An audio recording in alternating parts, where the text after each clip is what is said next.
네, 여러분 안녕하세요. 오늘도 로마서 말씀을 보겠습니다. 오늘 본문은 로마서 15장 1절부터 13절까지 말씀입니다. 제가 봉독해 드리겠습니다.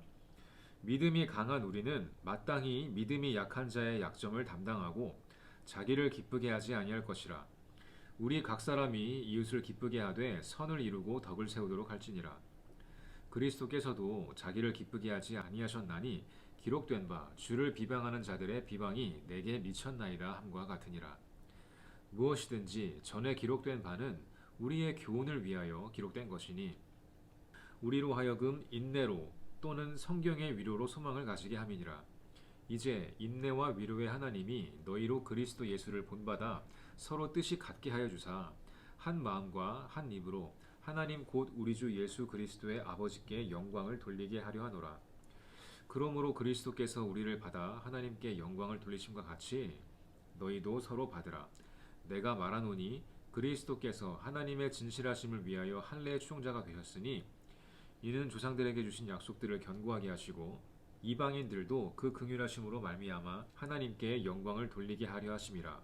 기록된 바 그러므로 내가 열방 중에서 주께 감사하고 주의 이름을 찬송하리로다 함과 같으니라. 또 이르되 열방들아 주의 백성과 함께 즐거워하라 하였으며 또 모든 열방들아 주를 찬양하며 모든 백성들아 그를 찬송하라 하였으며 또 이사야가 이르되 이새의 뿌리 곧 열방을 다스리기 위하여 일어나시는 이가 있으리니 열방이 그에게 소망을 두리라 하였느니라. 소망의 하나님이 모든 기쁨과 평강을 믿음 안에서 너희에게 충만하게 하사 성령의 능력으로 소망이 넘치게 하시기를 원하노라. 아멘. 네, 우리 사랑하는 고등부 친구들 안녕하세요. 오늘도 로마서 말씀을 가지고 은혜를 나누도록 하겠습니다. 오늘 본문에 보니까 예수님을 본받는 것에 대해서 말하고 있습니다. 이렇게 시작하죠. 하나님께 바울을 통해서 말씀하시기를 1절에 믿음이 강한 우리는, 그러니까 이미 하나님의 나라 안에 거하고 있고 예수님을 구주로 영접해서 그 약속된 이 영적인 복을 누리고 있는 우리는, 그것이 믿음이 강하다는 거예요. 마땅히 믿음이 약한 자의 약점을 담당하고 자기를 기쁘게 하지 아니할 것이라. 무슨 말이냐면, 그러니까 우리가 영적으로 이미 하나님을 만난 사람들이라면 반대로 아직 하나님을 만나지 못한 사람들은 믿음이 약한 사람이겠죠. 아무리 그 사람이 돈이 많고 아무리 가진 게 많아도, 그러니까 물질적으로 가진 게 많아도 하나님이 없는 사람은 믿음이 약한 사람이라고 성경은 말하고 있어요. 그래서 우리가 비록 그 상대방보다 가진 것이 없다 할지라도, 사회적인 지위는 낮다 할지라도, 만약에 그러니까 가정하는 겁니다. 그렇지 않을 수도 있어요. 아무튼 그렇다고 할지라도 우리는 마땅히 그런 사람들, 믿음이 약한 사람들의 약점을 담당하고 그들을 위해 중보기도 할 수 있겠죠. 그리고 그들이 살아가면서 하나님을 더 만날 수 있도록 우리가 이끌어줘야 되지 않겠어요? 그리고 자기를 기쁘게 하지 아니할 것이라. 그러니까 우리가 세상 사람이라면, 세상에 있는다면 하나님 이외 다른 것으로 기뻐하겠죠.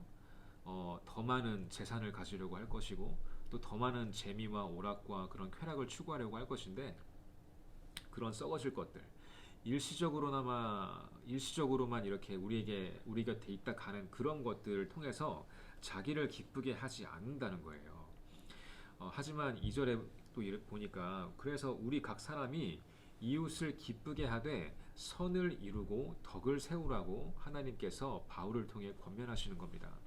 왜냐하면 3절부터가 중요해요. 그리스도께서도 자기를 기쁘게 하지 아니하셨나니 기록된 바 주를 비방하는 자들의 비방이 내게 미쳤습니다 함과 같으니라. 여러분, 이 성경은 특별히 이제 우리가 신앙생활을 하면서 결국에 우리의 궁극적인 신앙의 모델은 예수님이에요. 예수 그리스도, 하나님의 아들이죠. 제가 신학교에 있을 때, 신학교가 아니라 대학교였어요. 하지만 크리스찬 그 종합대학이라 이제 이제 성경 공부 과목이 있었고 저도 그걸 들은 거죠. 20대 초반이었죠. 근데 그 수업을 들으면서 이런 질문을 하신 게 기억나요. 어떤 교수님이, 아마 조직신학 교수님이었던 것 같은데 젊은 분이었어요. 우리가 어디까지 신앙의 기준을 잡아야 할까? 그러니까 이제 그런 주제가 성화였어요. 성화, sanctification. 그러니까 얼마나 내가 성스러워질 수 있는가, 그러니까 더 거룩해질 수 있는가, 어떤 그런 영적인 완벽함을 추구하는 그런 그 맥락이었어요. 그래서 우리가 예수님을 구주로 이렇게 영접하고 나서 성화의 과정이 시작되는데, 우리 말하자면 이전에 내가 살던 그 모습을 버리게 되고, 이런 뭐 세상 사람들이 좋아하는 걸 나도 똑같이 좋아했다가 예수님 만나고 나서는 바뀌어 버리니까 영적인 거에 더 가치를 두고 눈에 보이지 않지만 실제 하시는 하나님의 나라에 더 가치를 두게 된다는 거죠. 그런데 그런 과정 가운데 우리가 다 있는데, 그렇다면 우리는 얼마만큼 성화될 수 있을까? 이 땅에서. 그러니까 죽은 다음을 말하는 게 아니라 우리의 숨이 붙어 있을 때 우리의 죄악된 육신이 여전히 함께하지만 우리가 이런 상황에서 얼만큼 성스러워질 수 있을까? 얼만큼 거룩하게 될 수 있을까? 이거에 대한 그 주제를 가지고 학생들과 이제 디스커션, 토론하고 이제 토론했던, 그러니까 논의했던 그런 게 기억나요. 그런데 물론 각자 다 학생들이 다른 의견이 있었고 이제 이런저런 이야기를 했지만, 그때 저희 학교에서 저희를 가르치던 교수님이 이제 그 결론을 그래도 이제 내면서 우리가 이런 쪽을 추구하자라고 이제 끝을 맺었거든요. 그게 뭐냐면 결국에는 완벽한 성화를 우리가 추구해야 한다는 결론이었어요. 그러니까 될 수 있다 없다 이 문제가 아니라, 될 수 있건 없건 우리는 예수 그리스도의 제자이기 때문에 예수님이 했던 행동, 예수님이 하셨던 말, 그가 가졌던 그런 신앙의 모습, 아버지를 영화롭게 하고 하나님의 나라를 가장 먼저 생각하는 그 모습들을 종합적으로 봤을 때 우리가 결국에는 예수 그리스도를 롤모델 삼아서 신앙생활을 해야 한다라고 결론을 맺었던 것 같아요.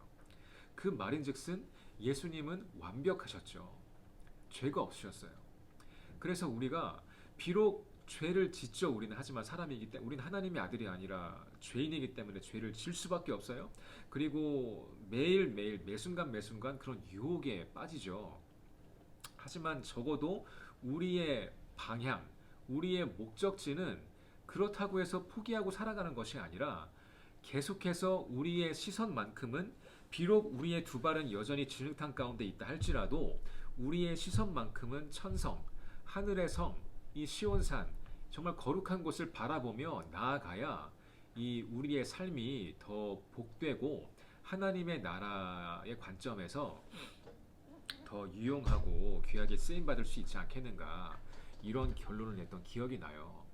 그런 의미에서 항상 우리도 뭔가 이 생활을 할 때 이것이 과연 예수님께서도 동일한 선택을 하셨을까? 이 과연 예수님께서는 그런 어떤 생각을 하셨을까? 그러니까 우리의 어떤 삶의 모든 순간 가운데에서 자꾸 예수님이라면 그 질문과 그런 코멘트들을 항상 이렇게 해볼 필요가 있다는 거죠. 그래서 오늘 로마서에서 말씀하고 있는 게 바로 그런 부분이라는 그런 믿음이 들어요. 무엇이든지 전에 기록된 것은 우리의 유익을 위함인데, 이제 인내와 위로의 하나님이 너희로 그리스도 예수를 본받아 서로 뜻이 같게 하여 주사 한 마음과 한 입으로 하나님 곧 우리 주 예수 그리스도의 아버지 하나님 아버지께 영광을 돌리게 하려 하노라. 자, 이제 계속해서 이야기하죠. 그러므로 7절에 그리스도께서 우리를 받아서 하나님께 영광을 돌리심과 같이 너희도 서로 받아줘라. 너희도 서로 인정하고 서로를 품고 서로 사랑해라, 이렇게 말씀을 하시는 것을 우리가 보게 되는 거죠. 그래서 이제 8절 이후에는 그렇게 이 예수님을 닮아가는 그런 교회 모습 가운데 하나님께서 어떻게 이 처음에는 유대인밖에는, 이 이스라엘밖에는 하나님의 백성이 아니었지만 점점 그런 예수님을 통해서, 그리고 예수님을 닮아가는 사람들을 통해서 어떻게 그 지경을 넓혀 가시는지를 오늘 본문에서 말씀하고 계신 겁니다. 사랑하는 여러분, 저와 여러분도 우리의 신앙의 궁극적인 롤모델은 그러므로 예수님밖에 없어요. 물론 너무 멀어 보일 수 있죠. 그리고 너무 불가능해 보일 수 있어요. 목사님, 어떻게 제가 예수님처럼 살 수 있을까요? 그 질문은 참 어려운 질문이라는 생각이 들어요. 하지만 그러니까 불가능하겠죠. 하지만 그럼에도 불구하고 성경은 우리를 자꾸 그리스도를 닮으라고 말하고 있어요. 근데 그 말인즉슨 하나님께서 그렇게 도우시겠다는 그런 약속을 주시니까 이런 명령도 하신 거 아니겠습니까? 그게 이제 우리가 이전 그 큰 주제에서 봤던 성령님의 역할이셨잖아요. 죄인된 우리를 계속해서 의의 길로 인도하시는 분, 우리 파라클레토스, 우리 옆에서 자꾸 이렇게 불러주시는 분. 그래서 우리가 항상 이 성령 안에 거하고 성령 충만을 이렇게 구하며 나아갈 때 저와 여러분의 이 삶의 모든 선택의 순간들 그런 기로 가운데에서도 예수님이라면 이런 길을 가셨겠지 하는 방향으로 동일하게 저와 여러분을 성령님께서 이끌어 가실 줄 믿습니다. 그러므로 사랑하는 여러분, 항상 예수님을 닮기 힘쓰시고 또 그것을 기도 가운데 구하시고 또 말씀 읽으면서 정말로 그 예수님의 이름이 들어간 부분, 예수 그리스도 하나님의 아들, 이런 단어가 나오면 여러분 그냥 눈에 불을 켜고 과연 거기에서 어떤 것을 말씀하셨는가 이것을 돌아보시는 저와 여러분 되시기를 주님의 이름으로 축원합니다. 그리스도를 닮는 여러분 되면 너무 멋질 것 같아요. 하나님의 형상의 회복이겠죠. 결국에 그것이 이런 복이 저와 여러분에게 임하기를 주님의 이름으로 축원합니다. 같이 기도하겠습니다. 사랑이 많으신 주님, 은혜를 감사합니다. 오늘도 우리 가운데 이 신앙의 목표를 정확하게 명확하게 밝혀주시는 주님, 우리도 하나님의 아들 예수 그리스도와 같이 하나님을 더 영화롭게 하고 아버지의 마음을 더 기쁘시게 하는 그런 예수님의 분신, 예수님의 제자, 작은 예수가 되기를 간절히 소망합니다. 이 시간 우리에게 그럴 힘을 주시고 성령을 부어주셔서 이 모든 과정 가운데 실패하지 아니하고 승리할 수 있도록 인도하여 주시옵소서. 감사드리며 예수 그리스도 이름으로 간절히 기도합니다. 아멘.